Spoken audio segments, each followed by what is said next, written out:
Welcome to the shooting show. This week I host an Irish stalker trying his hand at his first roebuck.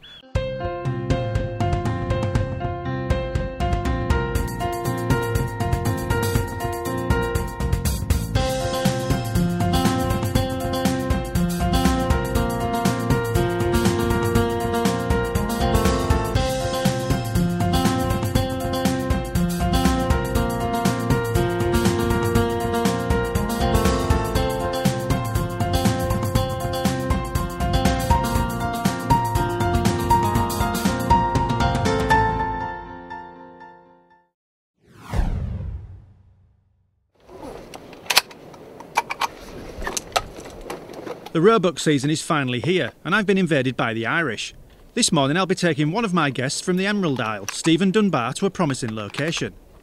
Stephen gathers his gear and loads up the Merkel Helix magazine with gecko soft points before making his way to the rendezvous point for a quick pre-stalk briefing from yours truly.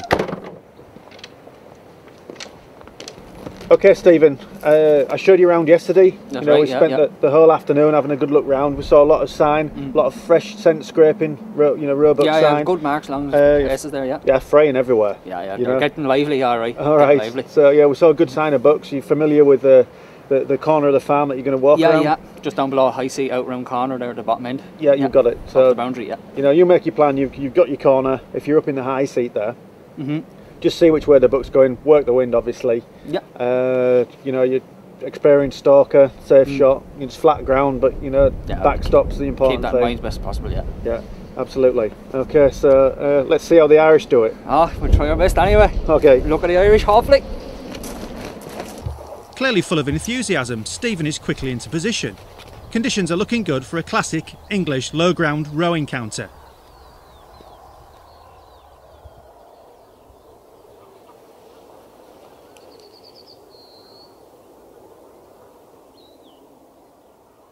What's happened here this morning, got into the High Seat first light, just have a scout around, see what was moving, with the intention of seeing a buck. We'd see the young buck in it yesterday evening.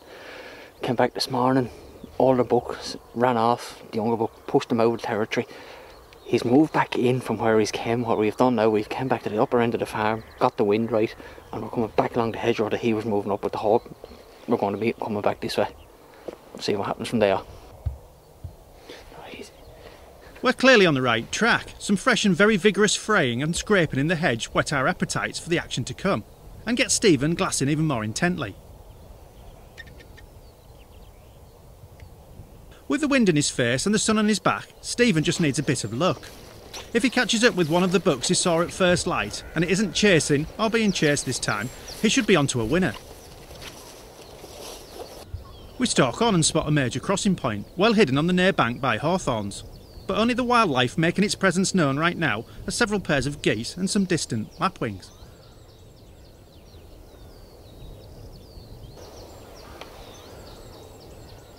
A few hares also share the morning sun with Stephen, but the roe have made themselves scarce.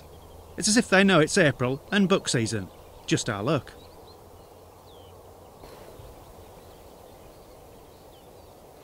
All right. With no deer to speak of, Stephen opts for a consolation prize by putting some imaginary lead on a passing crow. Realising the cameras are still rolling, he quickly gets back to the stalk in hand.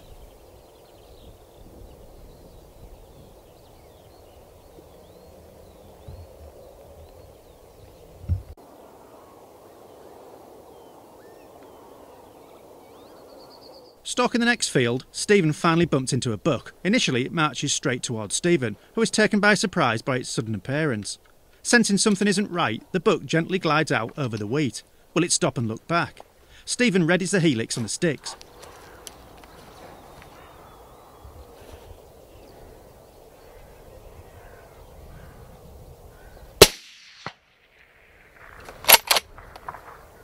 Take your time, he's going to go down. He's going down.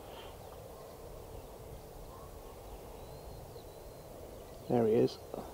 With the buck presenting a broadside opportunity, just as hoped, Stephen made the most of it with a good shot.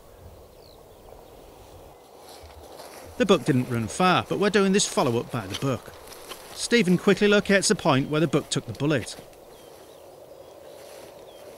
That's a nice sign there. So here, nice bit of blood. Just see the trail moving out across here to our left. Following the trail, we carefully track the buck's path until he is visible. Good.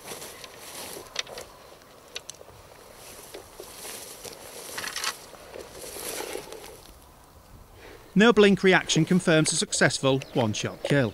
At last, Stephen can unload and admire his first ever roebuck.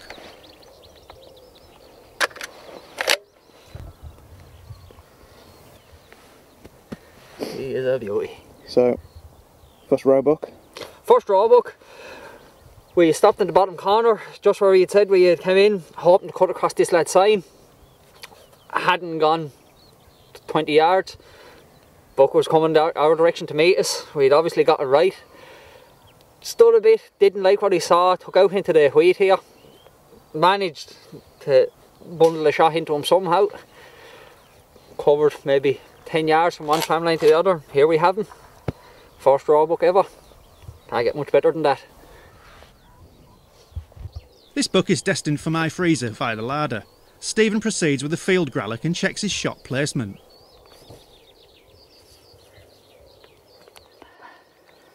Look at that. Straight through the bottom of the heart. So he wasn't going to go too far on that.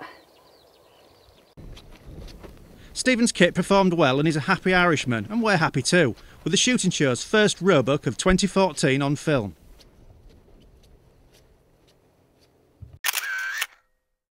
But we're not done yet. The luck of the Irish holds out as I capture a wet recovery of a superb malformed buck on my iPhone. Shot by Stephen's friend Jason Doyle, it's a real buck of a lifetime.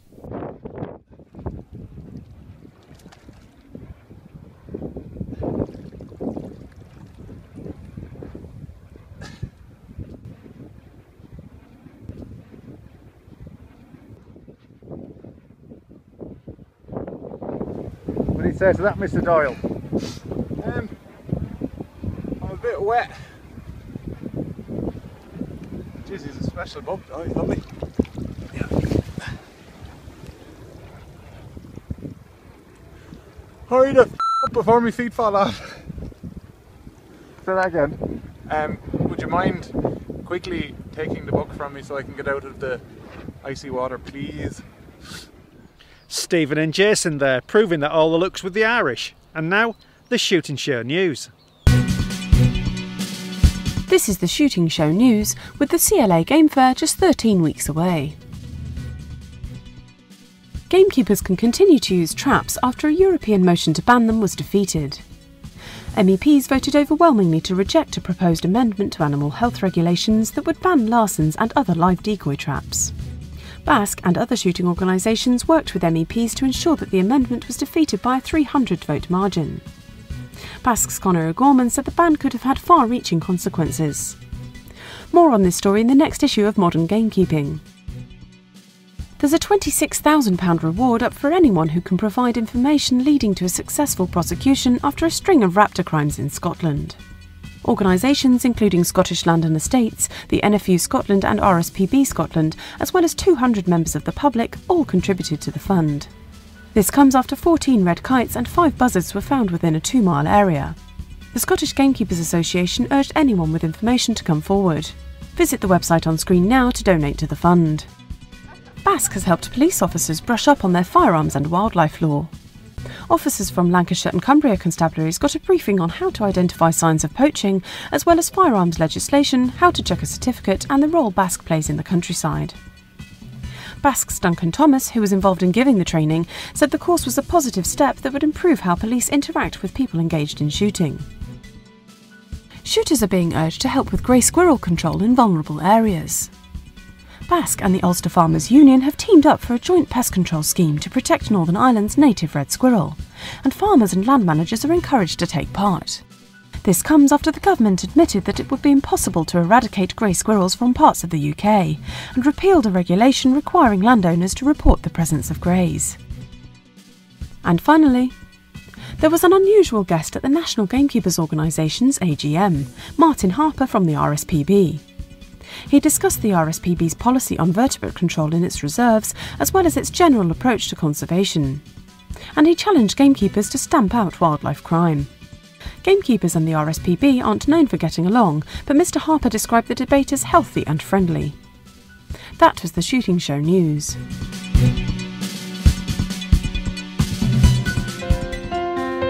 And now, in a shooting show special, we interview specialist deer artist Martin Ridley, who's fast becoming one of the foremost sporting artists of our time. I've been a long-time admirer of your work, and you certainly seem to dabble with light in your commissions, which is very effective. Is that the first priority, or is it something that evolves during the work itself? I think it is essential that I have something inspiring as far as the mood for a picture goes. There's always the beautiful physical landscape out there, and you can be walking around in that for a couple of weeks in bad weather, and there isn't anything that anybody would necessarily want on their wall to make them feel good. But then you'll have one day when everything comes together and the atmosphere's a lifting mist and the sun burning through and a frost on the ground, and it just takes it all to another level. And those are the mornings where I could, everywhere you look, I could paint something from it. And I think that's the sort of essence that I'm trying to bring into my pictures, is those special moments, those sort of more magical highlights of the weather and atmospheres. I don't do a lot of the heavy greens of high summer. I think I prefer the sort of autumn, winter, spring, but with a bit of warm light coming into it usually. Some golds, some russets, some mauves. Those sorts of colours I think are nicer to live with as a piece of decor as well. But for me, they just feel good moments. I've had this passion for many years, and from 9 or 10 I was really into natural history. 11 or 12 I was into the drawing and painting it already, and I joined kind of art clubs and at that early stage. I remember back then writing letters to members of the Society of Wildlife Artists and Keith Shackleton, and I remember writing back to me and encouraging me, getting me started. An artist I came across, Rianne Portvliet, a Dutch artist who had many strings to his bow, could work in all sorts of different mediums, but really got the characters of his wildlife. And I think that encouraged me into the oils.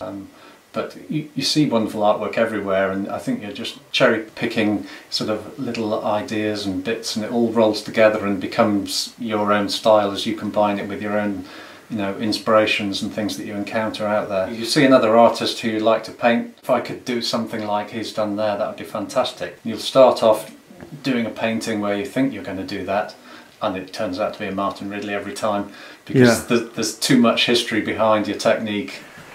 Have you ever painted in any other medium other than oils? I mean, I've ended up at oils, I suppose, after using lots of different mediums, and I still do occasionally like to dabble in other things, but I've just found it suits my technique most. It's very forgiving because you can go over and hide anything that wasn't quite working, keep on fine-tuning it until you get a result you're happy with. I really admire people who can do lovely loose watercolours and pull it off, whereas with the oils I can always just get to a professional result that I'm happier with. So you're known as the Deer Man, one of the greatest living deer artists. Where did you originally find your inspiration from? I've long been interested in mammals, and I suppose I started off doing an awful lot with badgers and foxes and things at a time when I lived down in Gloucestershire. But I kept on coming on field trips up to the Highlands, and in the end it just seemed to make sense to move here and be in the thick of it, so to speak. The real action is up on the hills, so I get out on the mountains and just like a kind of a stalker would, go out and camouflage up and crawl in amongst them. I may spend several hours letting the deer graze nearer and nearer, and really watching lots of relaxed behaviour, learning about it. And then each time I'm doing a painting I try and show some different behaviours, and I think by continually changing my approach to the paintings I'm learning a lot more than if I had any kind of repetition. Is photography a large part of your skill set when it comes to commissions? It's certainly a brilliant tool that I suppose many artists in centuries ago didn't have, but it's important that it is a tool, and that you're not a slave to any sort of reference material. I think the key for me is knowledge in any form that you can get hold of it. So anybody who commissions a painting off you, Martin, there's quite a lot involved. Can you talk me through that and say what a prospective buyer is going to get? The things that I need to bear in mind for a picture is really, we need to start off with the scale of the image for whatever wall space I have in mind, and then a budget that I can work within, and then from there I can show them what I can provide for that. Yeah. Often they'll look through some of my previous images and see something, the style of which they think would appeal. Because you actually spend a lot of time in the field, so it's not a case of you're just going to sit down and paint straight off your easel. You go out there and spend a great deal of time. Spend a week or something like that, looking for, like I was saying earlier, those magic moments. Yeah. Something a bit special. But then obviously I can bring together a good bit of artistic license and imagination with all my previous experience. And the paintings of the deer now is something that I'm becoming more and more specialist at, with all the pieces that I've got under my belt. So Martin, this was a very interesting commission. I know the place very well. It's on Ben Mahallam on the Glenetiv estate, and there's Glenetiv in the background there, and Ben Starov, places I've spent a lot of my time. Could you tell me about this commission, please? Yeah, well, it was an interesting job, because it was sort of going out to the exact spot where customer kind of had shot their first stag. The actual meeting, first of all, to go and look at the location wasn't ideal, because we probably had some of the worst weather kind of been out in for a good while, and we got a good soaking. I was then able to go back to the same site in some more positive weather and hike up there myself, spend a bit of time getting ideas for the composition that you see here. The end result is a combination of my time on the hill on that day, where I tried to stay out as late as I could. I've placed into it a stag that we tried to recreate, having looked at the antlers from the stag that had been shot. I took material from a similar sized beast that I'd studied local to my home and altered the antlers so that they match the animal from that day. And here I've put together a composition with some hinds and the stag looking off down the glen to Loch Etive. And finally, Martin, Quiller have published a book recently, and you're a big part of that book. It's really nice to be invited to take part, and I'm quite chuffed to have made the cover. So now that I've been doing so many paintings of the deer, the problem was almost narrowing down which pieces to submit, and I think I've got quite a nice cross section of what I do in there. Yeah, I mean I've looked at it myself. I've actually reviewed it, and Deer Artist's Impressions is certainly it is a fantastic book. Yeah, yeah. And you must be very proud to be within it. Yeah, no, I'm quite pleased how it's come out. Well, that's it for this week. Thanks for watching. Please don't forget to like us on Facebook and follow us on Twitter.